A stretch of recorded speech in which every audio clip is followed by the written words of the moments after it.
Hi, my name is Tom Heffel. This channel is all about helping students learn chemistry. In this video, we're going to do a practice problem on how to figure out all of these items with a sample set of data. Okay, now we're going to try to do all of this qualitatively based on some of the information that we learned from the last video. So if you haven't watched the last video, here's kind of like a quick reference to what we covered in the last video, but that probably should be watched before coming into this particular video. Okay, so in this video, we're going to try to figure out a lot of different things, and I want you to look at all the different vocabulary words that we have in the things that we want to figure out from the data that we have over here. The first thing that we're going to try to figure out is going to be the rate order for each reactant. Then we're going to try to figure out overall reaction order. Then we got the rate law, the rate constant, and determining the rate at any concentration. And as you can see, each of these things kind of have this word rate in almost all of those vocabulary words. So you want to make sure you have those vocabulary words down to a T before trying to do any of this stuff. Okay, so the first thing that we're going to try to figure out is we're going to try to figure out the rate order for each of the reactants. Now, do want to review the rate law just a little bit. Okay, what I'm writing down is going to be the rate law, and that is the rate is equal to the rate constant times the concentration of each of the reactants. And we got the reactant NO as our first reactant and reactant O2 as our second reactant. And those reactants are going to have a certain exponent on those. And those exponents are what we call the rate order. Okay. So the first thing that we're going to try to figure out is what is X and what is Y. That's what we're trying to figure out in the first of these 5 bullet points. Okay. So in order to figure this out, we can't look at just the balanced chemical reaction. We have to come over here and look at our experimental data. And we got 3 experiments, okay, where I've changed the concentrations of either the NO or I've changed the concentration of the O2, and then something happens to the reaction rate. Okay, so this third column is not concentration, it's like how fast is the chemical reaction moving, and that's going to be measured in molarity per second. Okay, so what we need to do is we need to find 2 experiments where one thing stays constant, but the other one is manipulated. Okay, so let's take a look at reaction 1 and 2 first. Let's compare them. Okay, if we compare 1 and 2, it looks like O2 is staying constant. Okay, so what happens is that we don't have to worry about this part of the rate law. Okay, and we can focus in on just the NO. Well, what's happening to the NO between experiments 1 and 2? It looks like it's doubling. Okay, and if the concentration doubles for the reactant, okay, and we come over here, we take a look at how fast the reaction rate changes. It's going from 0.05 to 0.2. That's a factor of 4, or a quadrupling. Okay. Now we come down to our information that we learned from last week, and that says if the reactant doubles, of which it is, okay, and the rate order quadruples, then that must mean that it's a rate order of 2. And that's exactly what's happening. The concentration of the reactant is doubling, and the reaction rate is quadrupling. So that tells us that X is going to be equal to 2. Okay, and then we do the same thing for the O2. We try to find 2 reactions where the NO is constant, okay, and we try to see if we can find one where it's doubling the O2. So let's take a look at where NO is constant. Okay, so NO looks like it's constant in reactions 1 and 3.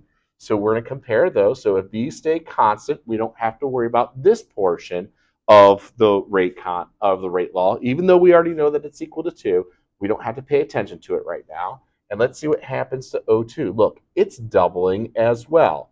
And when the concentration is doubled, what's happening to the rate of the reaction? It looks like it's doubling too. So let's kind of go back to our last video.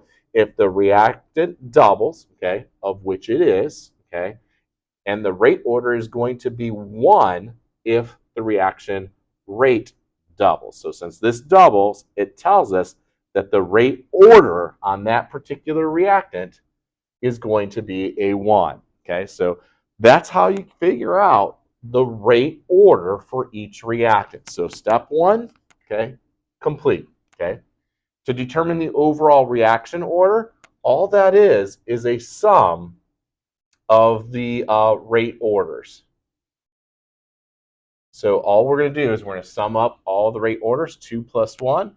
That's going to tell us that the overall reaction order is going to be 3. So check, got that done. Okay. Write the rate law. Well, here's the rate law. So we're just going to rewrite it, but we're going to plug in our values. For NO, that's A2 for the rate order on NO, and the rate order on O2 is 1. So that's the rate law. So far we got 3 of the 5 things done just by doing that first step of calculating the rate order. That's why this information is so important for you to understand. And if you haven't watched that previous video, going back and watching that a couple times might be a good idea. Okay. Well, let's go ahead and continue. Let's go ahead and calculate the rate constant. Okay. So, oh, I forgot the K in here. That's the rate constant. That needs to be in the rate law. Okay. And what we're going to do in this next step is we're going to figure out what that rate constant is. Okay, now by default, a lot of times people just like to pick experiment 1, but technically speaking, you could pick any experiment. Okay, and you're just going to plug in all the values here, here, and here, and you're going to have everything except the K. So let's go ahead and do that. The rate, okay, is this value right here, 0.05. And that's molarity per second, is equal to K times NO, which is 0.01, to the second power, okay, and O2, which is 0.01, to the first power. Now, when I use these brackets, what that really means is molarity, okay? So what I'm going to do is I'm just going to divide both sides by these values, okay? So 0.05 divided by 0.01 molarity to the second power, and 0.01 molarity to the first power, and that's going to give me my K value. Okay, so 0.05 divided by 0.01 squared divided by 0.01, if you put all that in your calculator, you're going to find that that value comes out to be 50,000. Or 5.0 times 10 to the 1, 2, 3, 4th power. Okay, either way, okay? Now, the units are really important, okay? So as you can see, the molarity unit cancels out here and here, and the seconds is on the bottom, and so is the molarity. Molarity squared is on the bottom, so if we're bringing them up, that will end up being molarity to the -2, seconds to the -1, okay? So what this means is the same thing as this. However, I don't think I've ever seen this, like how college professors or on the AP test, they typically don't write it like this. They tend to write it like what I have here in the square. So I try to stay consistent with textbooks, the AP chemistry test, or college professors. Okay, so but both technically are acceptable. Okay, another way of looking at the units, because this tends to be pretty important on tests. A lot of college professors and AP teachers really try to focus in on those units. So let's take another way of looking at how we got there. Okay, now remember, the rate is going to be in molarity per second, right? So I'm going to put that down here. We're just focusing on the units right now. And we got this K value that's going to have some units. This is going to be molarity squared, and this is going to be molarity to the first power. So what units do you think has to be here in order to be on the other side, molarity per second? Well, I need the time unit. I need the per second. So that has to be there, and that's what this means is per second, okay? But I got 3 molarities over here, and I have only 1 molarity on the left-hand side. So I have to cancel out 2 of these, okay? And the way I get that is by a molarity to the -2, because if you know anything about exponents, is that when you multiply them, the exponents you add together. So -2 plus 2 plus 1 gives me the molarity here.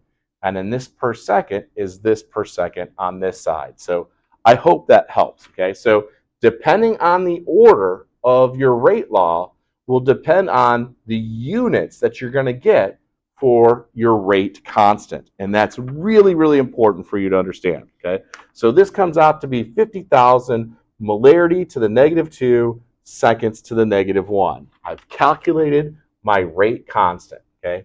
And then finally, what we're going to do is we're going to just calculate the rate at any concentration.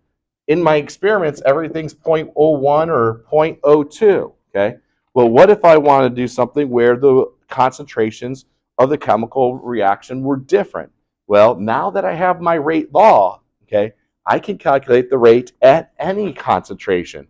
For example, let's say that the NO is 0.03. I don't have any 0.03s up here. And let's pretend that the O2 is 0.04.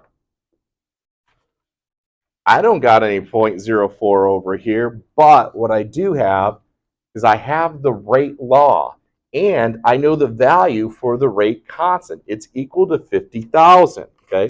So all I have to do is plug this information into my rate law, okay? In order to calculate the rate, it's going to be equal to K, which is equal to 50,000